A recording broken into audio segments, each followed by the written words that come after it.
En ce temps-là, quelques Sadducéens, ceux qui soutiennent qu'il n'y a pas de résurrection, s'approchèrent de Jésus et l'interrogèrent. « Maître, Moïse nous a prescrit, si un homme a un frère qui meurt en laissant une épouse, mais pas d'enfant, il doit épouser la veuve pour susciter une descendance à son frère. Or, il y avait 7 frères. Le premier se maria et mourut sans enfant. Le deuxième, de même.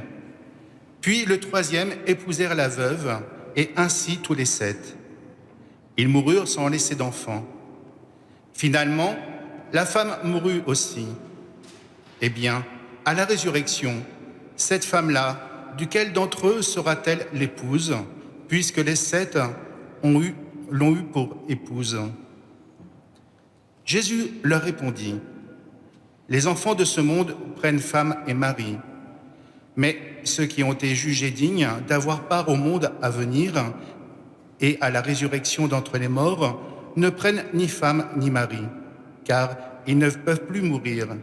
Ils sont semblables aux anges, ils sont enfants de Dieu et enfants de la résurrection. » Que les morts ressuscitent.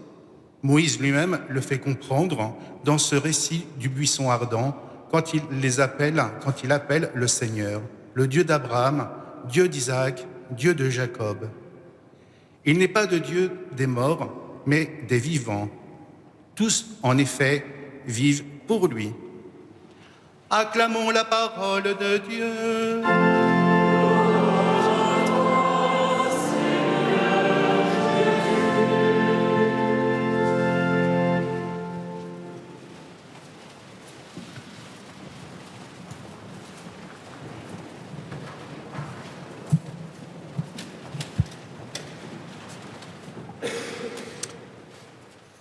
Des héros nationaux. Oui, frères et sœurs, nous avons entendu à l'instant même le récit de la mort par le martyr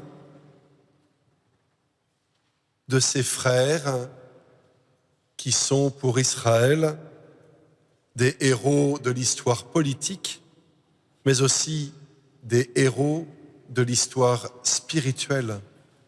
Et en ce soir, veille du 11 novembre et de la commémoration de la Première Guerre mondiale, nous savons bien, les uns comme les autres, ce que représente comme poids dans une histoire, comme valeur dans une histoire, le sacrifice de vie humaine. Ces 7 frères, dont depuis plus de 2000 ans, les enfants d'Israël ne cessent de rappeler le martyr, qui sont pour les plus jeunes comme les héros de leur enfance ou de leur adolescence. Ces 7 frères, ils sont pour nous aussi, dans cet héritage, des témoins de la foi.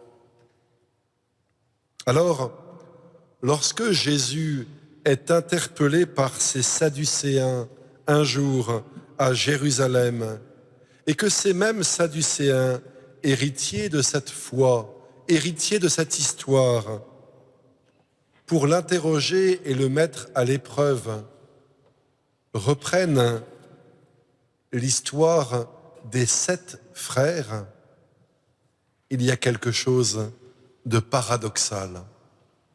D'un côté, le livre des martyrs nous montre la fécondité du sacrifice de ces 7 hommes qui, plutôt que de renier leur foi, plutôt que de renier leur père, plutôt que de renier leur Dieu, ont préféré, encouragés et portés par les prières de leur mère, faire le sacrifice de leur vie.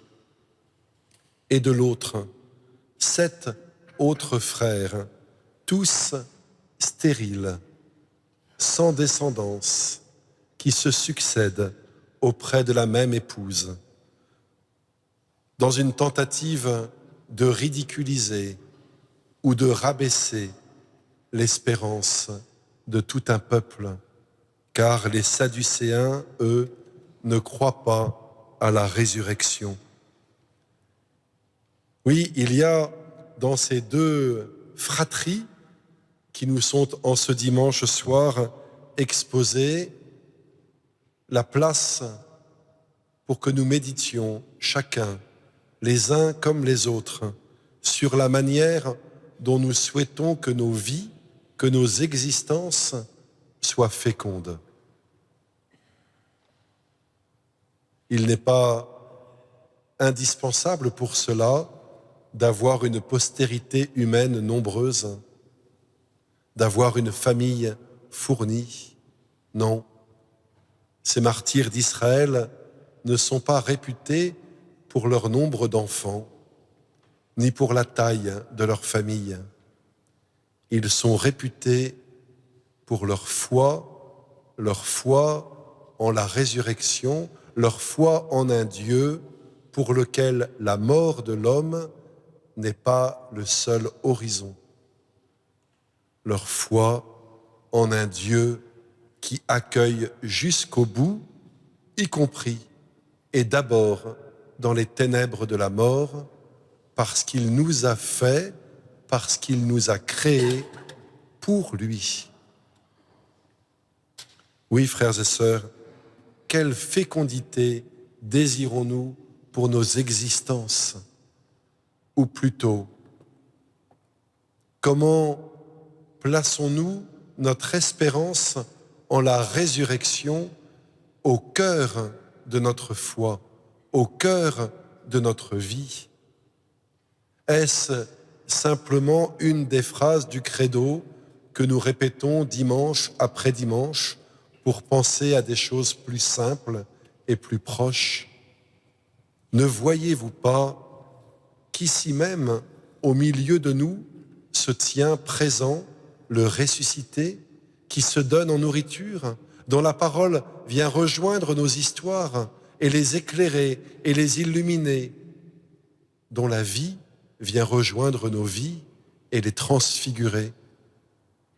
Oui, frères et sœurs, quelle est la place de la résurrection dans notre foi, dans notre espérance et dans notre témoignage au quotidien, dans la charité dont nous faisons preuve ou pas?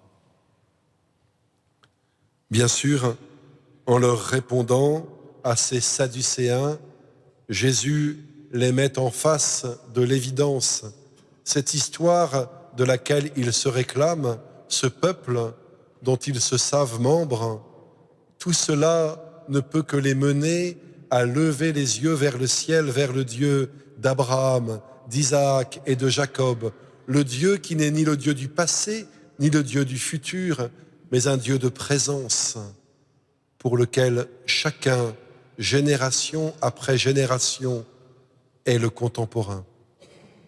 Oui, à nous aussi, en ce soir, cette parole est proclamée comme un rappel, comme un appel. Comment témoignons-nous au quotidien de cette résurrection qui germe déjà en nous par le baptême? Comment témoignons-nous de l'amour de Dieu, puisqu'il est le signe de cette résurrection auquel tout homme est promis? Comment refusons-nous de condamner nos frères à la mort et aux ténèbres en étant pour eux les signes du pardon et de la miséricorde, les signes de la vie et de la tendresse de Dieu? Que cette Eucharistie où le Christ nous rend davantage vivants comme lui est vivant, nourrisse en nous ce désir de vivre davantage en ressuscité. Amen.